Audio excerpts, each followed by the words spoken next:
Yeah, improving Cosbench for Ceph benchmarking. So at Softline, we spend a lot of time doing benchmarking. It typically falls into two categories. We have baseline performance testing of our nodes, which we just do on a regular basis, and then we have specific benchmarking that we do on customer by customer basis. So with Cosbench, I'm actually talking about the second thing. So yeah, obviously Ceph is tunable and configurable for different workloads. So we have quite often we're trying to help our customers understand how to configure and architect the Ceph cluster for whatever they're trying to do. So there's lots of tools out there for benchmarking, but Cosbench just seems to come up time and time again. So what is Cosbench? It's an open source project licensed under Apache. It was developed primarily by a couple of researchers out of Intel Shanghai R&D between 2013 and 2015. It was released as open source, had a few original design goals which separate it from some of the other S3 benchmarking tools, primarily around scalability and extensibility. So it started off very much as a research project, a research paper, and that whole shebang, but then it very quickly graduated into a project, lots of users. And I think the reason for this is it was built to be modular, so it made use of Java's OSGI framework to break down the different parts, such as the controller, the driver, the web UI, scheduler, API, plugins. All of these are autonomous components within the project, and so that made it very, very easy for vendors to write their own plugins and add support for various object storage systems, including proprietary ones. So there's also plugins for Amazon S3 and Google Cloud as well. So wide support for lots of different storage clusters. So why does it keep coming back over and over again? Well, there's lots of benchmarking tools out there, although not very many are designed specifically for the purpose of benchmarking an S3 object store, or even any storage behind HTTP. So in terms of open source tools, FIO is really powerful. I'm sure many are familiar with it. It has lots of bells and whistles. It's great for benchmarking block storage in general, and has an RBD backend. It's pretty mature. It's been around for 20 years, very well documented. And FIO also has a HTTP backend, which you can use for S3 benchmarking. There's also a tool called HSBench, which I believe, or Hot Source Bench, which I think came out of the Ceph community as well, and is a fork of another popular S3 benchmarking tool. But you can open GitHub and you'll find no end of small scripts and projects that you can use that will let you benchmark S3. Internally within Softiron, we also have our own benchmarking stack, a whole set of tools that we've built from the ground up to do a whole host of benchmarking, ports file, block, object, a number of other custom interfaces. But in spite of all of this, we keep coming back to Cosbench. And so why is this the case? Well, basically, many Ceph operators and prospective new users of Ceph seem to use Cosbench. And so just because of its wide adoption and use, it has become in itself a benchmark. When comparing performance results, it means that we can exchange files with people that are already using Cosbench fairly easily and run the same workloads on our systems. So it's, a benchmark in the true sense of the word. We might be able to get 3% more out of another tool or 5% out of something else, but while we have tools that we use to squeeze every byte per second that we need out of the cluster, sometimes that's less important than having consistency across different systems. So we end up talking to lots of people that use Cosbench, and that gives it value as a project. Another good thing about Cosbench is that it has support for lots of different proprietary storage technologies. So because these were added over the years, it means that you can use one XML file and benchmark many different storage clusters using those vendor-contributed plugins. In terms of architecture, it actually, Cosbench has a controller driver architecture, which not all benchmarking tools have. And so that means you can scale it fairly easily to very large clusters. And also, it's fairly straightforward to figure out if your driver nodes are becoming a bottleneck for your storage cluster, if you need more driver nodes, or if you've hit a limit in terms of generating load. Then lastly, it also supports the Rados. So I think someone contributed a Rados plugin a few years ago, and that still works. It works really well. So we can use Cosbench to benchmark both S3 and then also Librados as well. So this is what Cosbench, the workflow usually looks like. You have an XML file. The pipeline only ever runs one workload file at a time. You feed the XML into the controller node, and you can do that via the web interface or command line. And Cosbench will then send out the different work jobs that you specify within each work stage in parallel. And it will do that and send that to drivers sequentially. And these will then go and do the HTTP gets or puts, or obviously, if it's Librados, it'll be Librados calls, but typically HTTP gets and puts. And the cool thing about this as well is that Cosbench also has the ability to address multiple Librados gateway endpoints. So you can give it a number of HTTP endpoints, and if you structure your workload correctly, then you don't actually have to worry about load balancing, because it will do some, it will balance the load across your endpoints for you. So that's fairly good as well. So this is what a Cosbench workload looks like. You can see at the beginning I've specified a storage type, so S3. I'm saying I've given it an access key, a secret key, given it my endpoint. In this case, just this workload is a very basic kind of one endpoint workload file. And then you have different work stages. And so typically you'll have some pre-benchmark work stages which prepare, you create the bucket, write the data so that you have some data to read and write from. And then you'll have your benchmarking work stages. So here I've got 100% write and 100% read. And then I've got a 70-30 read, write. That's another thing as well, which not all benchmarking tools can do, is that you can have mixed read-write workloads. I mean, FIO definitely does that, but not everything does that. And so you can add a ratio to the kind of a mixed benchmark. And then after you've done your basic work stages, you have a couple of kind of post-benchmark,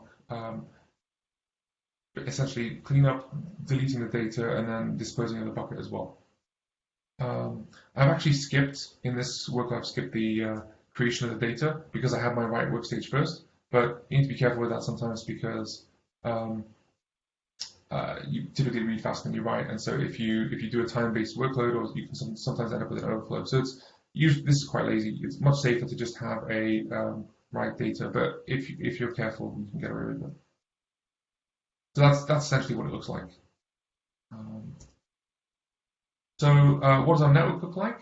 This is typically what we do when we're benchmarking with Cosbench. I've taken out some of the other peripheral nodes that we use, like management interfaces and storage manager and that kind of thing. So just got the Ceph roles here, the OSDs, monitors, and the Librados gateway. And you can see here we have out-of-band management, but at the bottom you can see it's all plugging into the same switch. And you can have a separate S3 network, or you can do it how you like, but we typically have a separate S3 network, and then our Cosbench controllers and drivers plug into the relevant network, and then you can use the right IP based on whether you're doing HTTP or Librados. The other thing is that typically we do bonding. It was a lot. I tried to do the diagram with bonding, but it was a lot clearer when I didn't, so I thought I'd just keep it this way. But you could bundle the mix, and it's the same thing, really, essentially.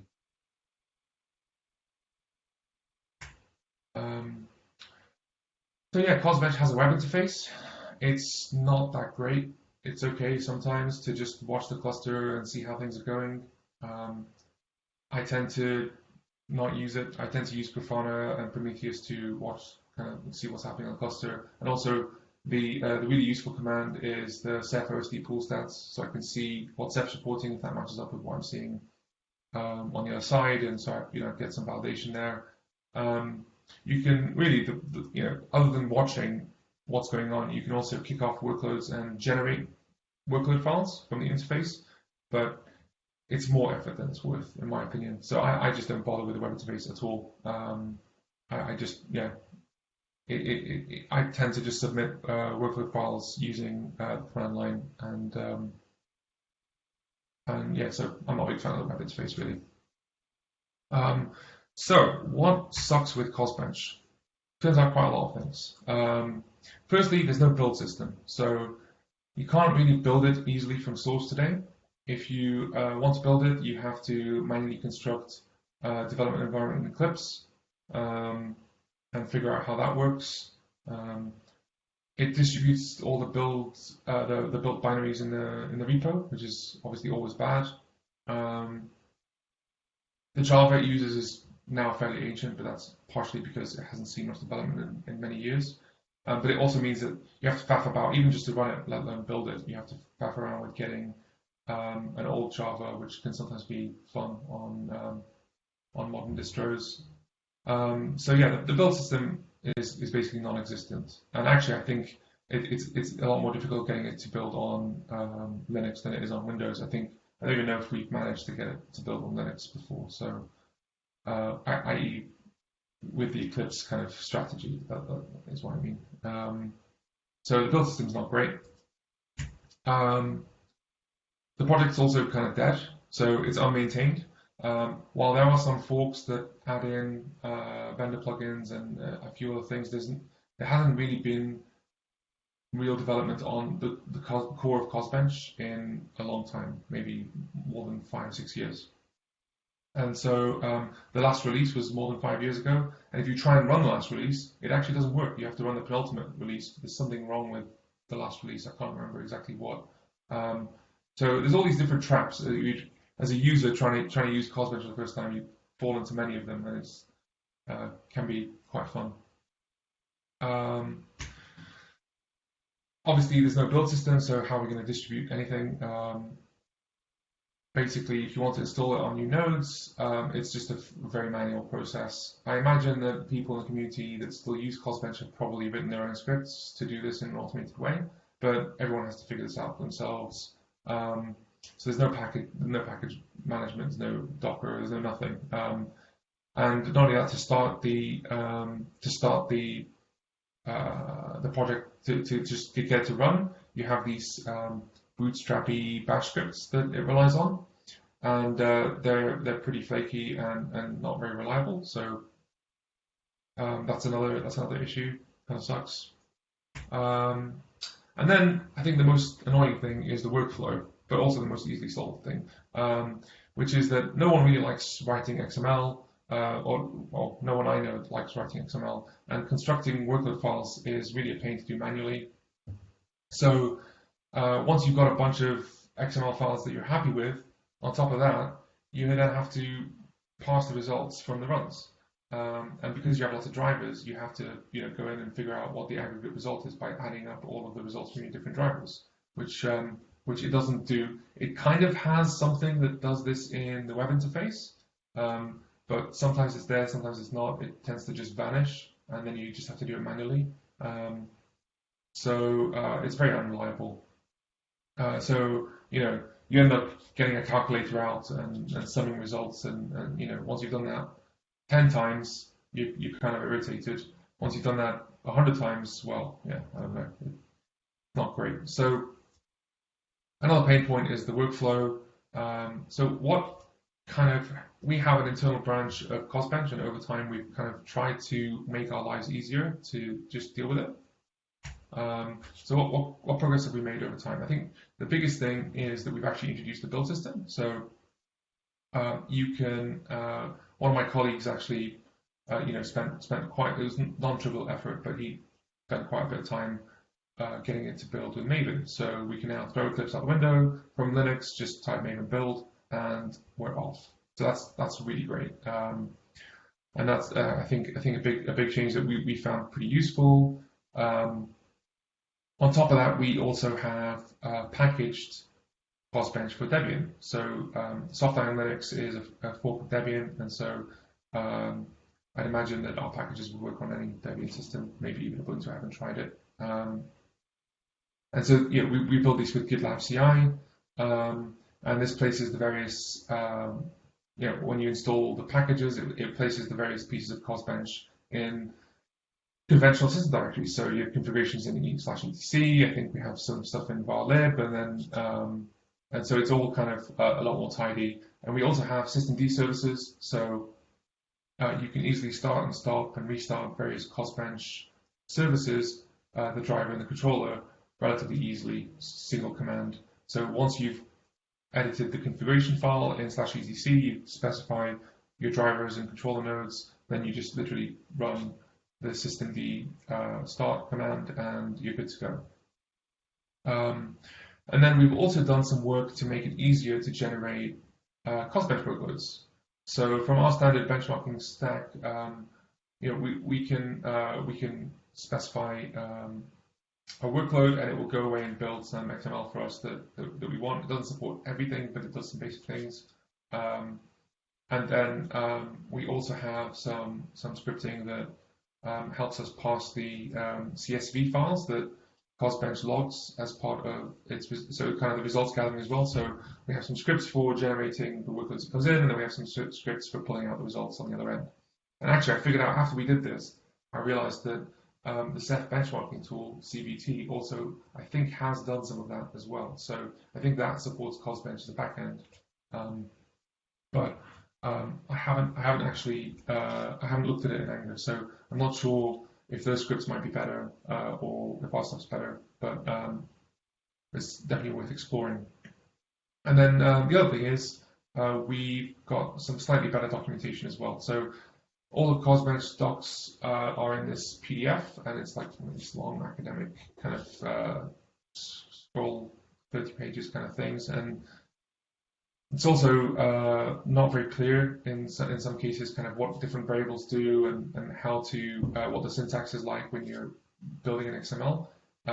It's not immediately obvious what's meant by a lot of things. It's still a useful reference, but for a new user, for the first time, we have some kind of basic documentation, which just makes it easy for somebody to get started, clone the repo, build, run Cosbench, and then or install a package, and then get started and make a basic workload file. So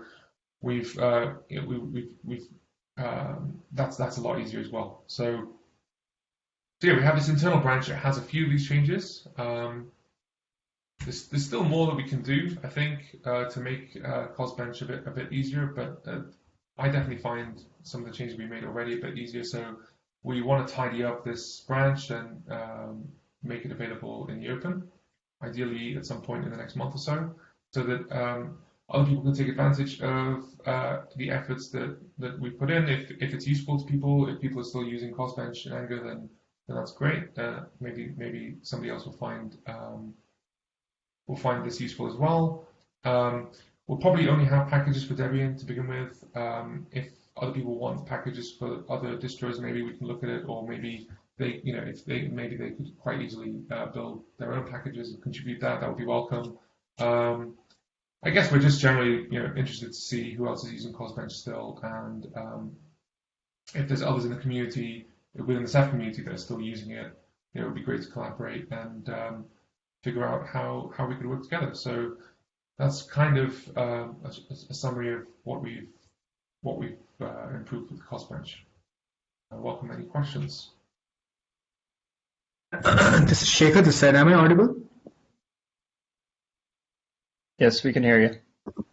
Okay. I just wanted to understand one thing. So in my testing, I generally use Cosbench for performance analysis of one of the S3 products which Red Hat has, namely Nova. So one challenge which I face with Cosbench is that the data stream which it generates is actually it's a completely non-random data stream. It's like 100% deduplicable. So is there any thought process where you are trying to do input stream where we can, as a user, specify 50% dedupable or 25% dedupable or 75% dedupable? Any thoughts on that front? So your question is, if you want to test the benefits of deduplication and VDO, I guess, with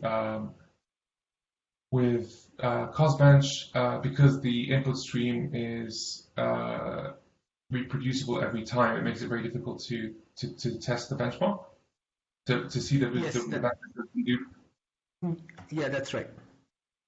Have you looked at some of the have you looked at some of the variables within the Cosbench PDF for how you actually generate the data? Because there's a number of different kind of buttons there. I'm not sure if you could achieve what you want today with Cosbench. I suspect you might be able to. Okay, so what I do generally, there's another Cosbench which is available, which was actually edited by Nexenta. What they have done is probably they have edited the input stream to generate a completely random input data. So I use that, but ideally I would want to have a feature which will allow me to select between any percentage, like 50% or 20%, as you were mentioning. And I'll go back and check in the Cosbench documentation if there is any way to specify workloads in a certain way which does that, but I suspect there is none. So I'll probably go back and recheck. Okay, I mean it's interesting. Maybe if offline, if you send me your workload file, and also point me to the Nexenta fork that you talked about, because I don't think I've seen that before. I'd be happy to look at this and see if I have any observations or thoughts. Okay, sure, we can do that. Yeah.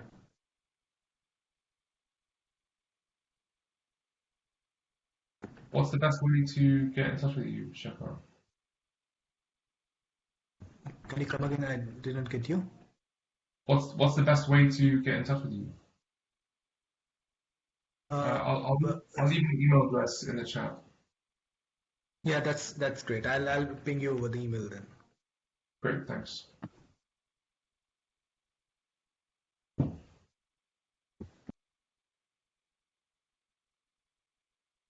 Cool. Any other questions?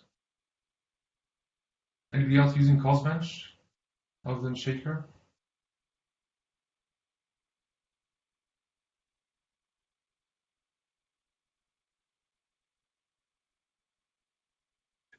Lots of internal processes within Red Hat use Cosbench in addition to Seeker. Yeah. Do you use that with the CBT tool, or do you have your own stack? I think both. The perfect scale team within Red Hat has their own setups and automation. There must be many others. There's certainly a lot of folks that would like to see something more lightweight and easier to deal with, but we do agree that it can get once you have it going, it can do a good job. Yeah, exactly. That's kind of the problem. It's actually, once you've torn all your hair out, it's actually pretty good. So, yeah. Chris Bloom of Red Hat wrote a Golang kind of translation of little parts of it. And I've never fully evaluated it, but I don't think that has gone anywhere. And MinIO wrote their own sort of client driver setup they call Warp. And I've been meaning to have someone look at that, but I haven't got any feedback yet from anybody that does regular benchmarking. Yeah, we've also written our own Go benchmarking tool internally, which I mentioned briefly, and it supports. It does a lot more than Cosbench does in terms of interfaces, and it has a similar driver controller mechanism, which is pretty cool. So another thing that we might look at doing is open sourcing that at some point. But we typically use that very extensively internally when we're not using Cosbench. I did see the Cosbench blog post as well. It looks very interesting. I know also, I think Mark HPC. I keep seeing Mark HPC. I don't know. Is it Mark Nelson? I think Mark Nelson. Yeah. He's done a lot of work in this space as well. I think he's one of the main guys behind CBT, right? Yes, and also the Hotsosh bench. He's been, and we made a lot of use of that since Mark started hacking on that. Hotsosh bench as well, yeah.